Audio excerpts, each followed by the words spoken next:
not be here this evening were it not for the diligent effort, careful research, eloquent writing, and meticulous editing of the application by Mr. Tom Meredith. This project reaches back in time a number of years and owes credit to the encouragement of Tom's wife, Marie, as well. Tom's completion of the task was a labor of love and a fulfillment of the inspiration that Marie gave to the project. We ask these things in Jesus' name. Tom Meredith has asked me to introduce April France, one of the National Register Preservation Coordinators, but to also say a little bit about the Pennsylvania State Board of Historic Preservation and its role in reviewing the process for the National Register program. The Pennsylvania State Board of Historic Preservation provides advice and insight to the staff on statewide preservation projects. But one of the most important state board duties is to review and debate the merits of properties or historic districts nominated for listing on the National Register. Those nominations that are approved by this board are then sent on to the National Park Service, keeper of the National Register, for review and then final listing. The state board, Pennsylvania State Board of Preservation, consists of 15 members, and the membership is approved by the Today, governor. present a certificate announcing Mt Gretna Camp Meeting's inclusion in the National Register of Historic Places, an honorary registry of places designated by the Federal Department of the Interior as worthy of recognition and appreciation. Our commission congratulates you on the listing of the camp meeting in the National Register. Together, places like this chronicle the people, places, and events that have made Pennsylvania such an important part of the United States' history. It is our hope that this listing will not be the end of the camp meeting story, but will instead provide encouragement for further study and discussion and continuing recognition of this special place.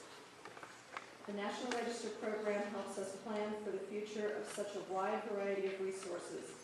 Places that tell us about the impact of artists and entertainers, the education of our children, the care for our environment, the development of industries that built our economy, and so much more. These single threads are woven into the great tapestry that is our rich and diverse heritage. I know I speak on behalf of all of us associated with the Historical Museum Commission when I extend my appreciation to Tom Meredith, the camp meeting survey team, and the friends who helped guide the efforts to nominate this place to the National Register. We wish you all, and the camp meeting itself, continued success and continued enjoyment of these lovely grounds and buildings for many years to come. Now I have the certificate. Present to Bruce.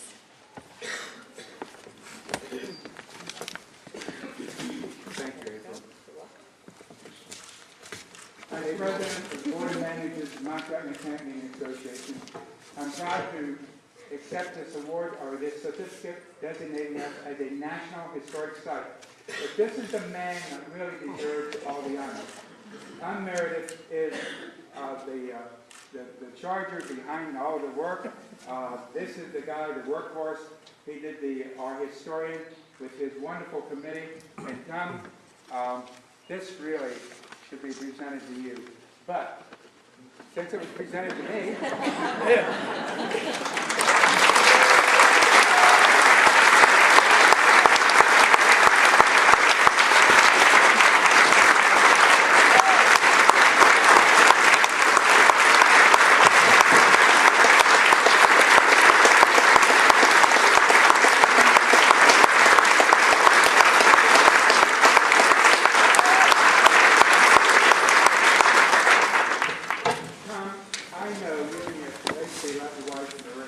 did a lot here for the camp meeting.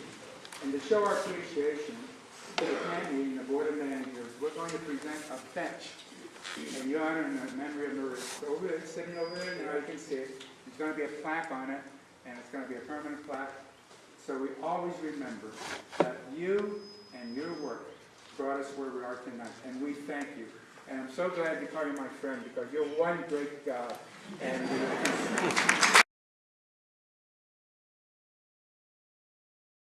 board, which authorized this project way back in 2006.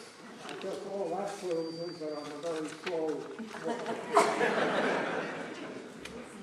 And so overwhelmed that a couple hundred people have come out to celebrate our listing in the register. And seeing you all out there convinces me that all those years were eminently worthwhile. So thank you folks for coming out tonight to share this occasion with us. The diligent efforts of historian Tom Meredith, the Mt Gretna Tabernacle Historic District was officially named to the National Register of Historic Places on September 4, 2012.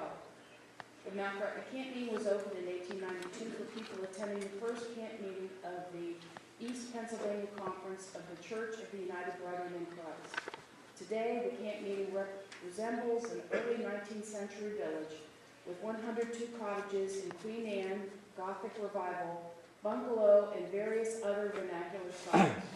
In addition, the White Colonial Revival United Methodist Church has been used since 1899 for worship, lectures, concerts, funerals, and weddings. The Mt Gretna Camp Meeting Historic District is now home to the Mt Gretna Bible Festival, a summer-long series of events.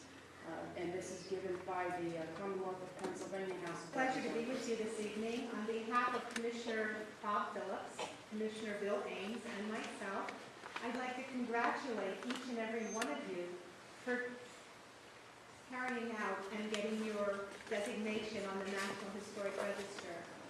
I was thinking about how, over time, God made each of us unique with special talents.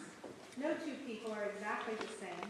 Some are musicians, some are architects, some are doctors, and some are builders. He's helped us to create arts in our history, in the Bible, as well as tabernacles. And this tabernacle just brought to mind those other memories. So I think that not only is this representative of Mt Gretna, but also our heritage from beyond this particular border right here in Lebanon County.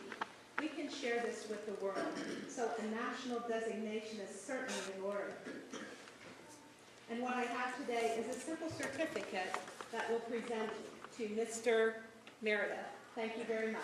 In this audience are familiar with Wing and a Prayer, but we've enjoyed their musical praises at the Tabernacle in many different functions. We are delighted that Wing and a Prayer will now add their voices and instruments to this evening. You happen to be alive in 1892. Well, this particular song, even back then, would have been considered an oldie but goodie.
Mr. Bowman. It's opened as the 29th historic site in Lebanon County.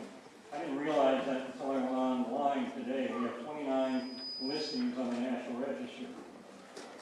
I think we also have the opportunity through this listing to promote this very unique place to tourists, to visitors, to supporters of the arts, to customers, to the businesses that are right here in Mount Gretna, to bring more of those people in, and to new residents and cottage owners here in the camp meeting.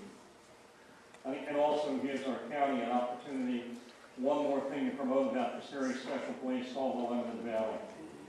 On behalf of the Lebanon Valley Chamber of Commerce, we want to thank and congratulate Tom Meredith and his entire committee for making this listing possible. Thank you, Larry. And you probably guessed Larry and I are friends and neighbors. Representing the Mt Gretna Historical Society, repository of a number of the items that aid in the preparation of this application, is Mr. Fred Booth. 40s, my grandmother would come up here on a Sunday afternoon. A lot of the services were held then. Grandma couldn't hear well, and so we would sit over there in the front row. Not my liking, but we did. And many memories of the speakers of those days and so forth. 121 years ago, the Mt Gretna, or the camp meeting, was seeking and found a more tranquil location for their summer camp meetings. This was on the land that was being developed at the time by Robert Habersham Coleman, and the entire area surrounding the park over there, and even this area here, was known as Mt Gretna Park. First and foremost, when they came here preaching, the gospel was their main thrust, and they had little consideration for comfort in that you sat on wooden backless pews for very extended sermons.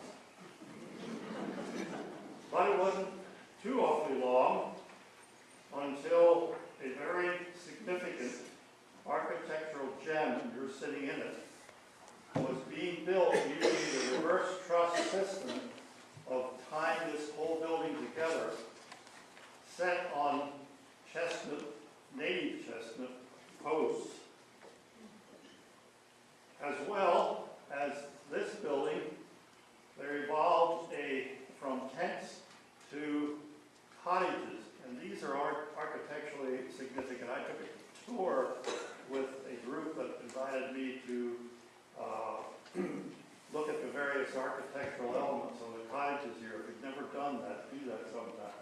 Mrs. Irene Rollman will share with us some important information about the role that the early ministers played in shaping the history of this special place. Mrs. Rollman.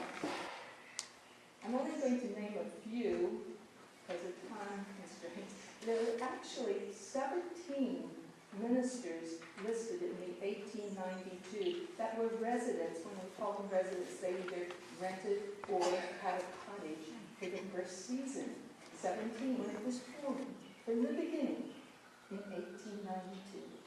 Thank you. I'm pleased to invite Mr. Tom Meredith to share with us a tabernacle moment. Mr. Meredith. Oh, in the summer of 1997, when Tom was called home to be with Conclude this evening's program with a benediction offered by the Reverend Gary Nicholson, Superintendent of the Northwest District of the Eastern Pennsylvania Conference of the United Methodist Church. Reverend Nicholson. First, I bring you a word of greeting from our Bishop, Bishop Peggy Johnson of Eastern Pennsylvania Conference of the United Methodist Church, and a word of thanksgiving and gratitude from the churches of this conference back through the years who have been blessed so much by the faithful people here who have seen that these Bible conferences would continue the Bible Festival, and so many lives have been touched in this place. Families have been transformed. People have heard God's call to ministry and other forms of service. Friendships have been formed. People have had the opportunity to use the talents and gifts that God has given them and use it in many other ways.